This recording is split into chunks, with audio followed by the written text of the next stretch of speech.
Aloha, you did a great job today. I'm just going to show you what those patterns are and you have fun with them this week. I'm not going to really give you a defined thing, but I bet you can figure it out while you're playing over your jam tracks.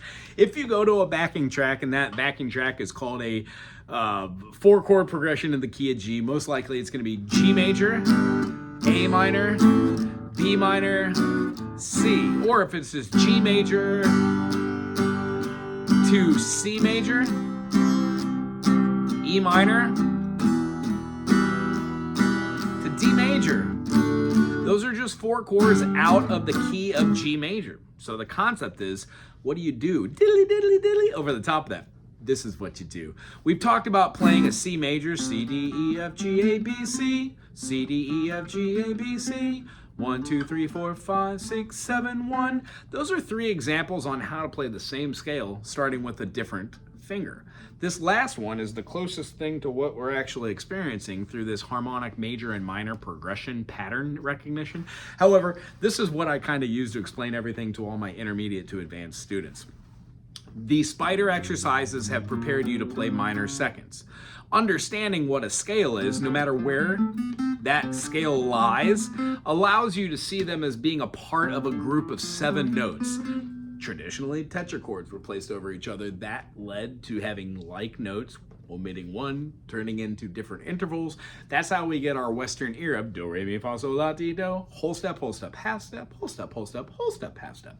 So these patterns, when we play, let's take it from the 1st fret just so we can explain how the whole fretboard works. If we were to go 1st to our 3rd, that's a whole step. 3rd to 5th, that is a whole step. Our next note needs to be a half step. That note is a B flat, which can be found here.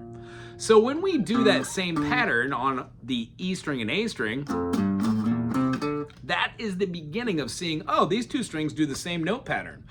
Well, the next 2 strings do the same note pattern as well. Instead of doing 1, 3, 5, 1, 3, 5, they do 2, 3, 5, 2, 3, 5. We then go up to the 3rd fret, put our 1st finger, hence we started on the 1st fret, did the first 2 lines there. 2nd one did these, right? And then the 3rd one goes to, yeah, and then does a whole step, right?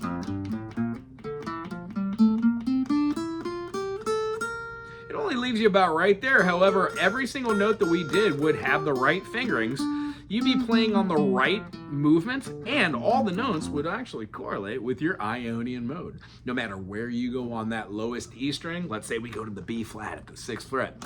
B flat, C, D, E flat, F, G, that's incorrect, sorry, A, and then B flat. Looking at something else.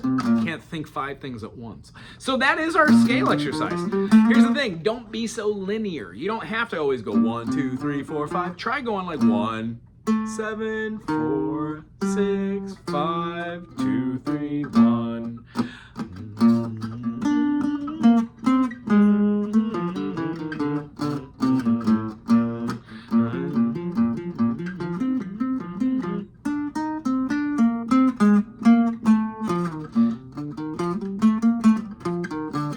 Linear is fun to learn them, but the idea is you could solo over anything from there. There's our major concept.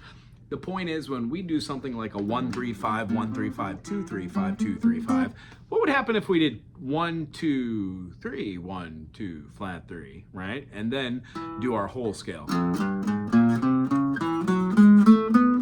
Interesting. What if we do that half broken scale? There's our whole step, half step. What if we go to here? Oh, that one sounds great. What you'll find is your natural minor is a combination of those plus another whole, and then our half step whole. So could lead into having some pretty cool scale runs. The idea is get very comfortable with this notion, and I'll send you a little picture which has these on top. It was great seeing you today. See you next week. Aloha.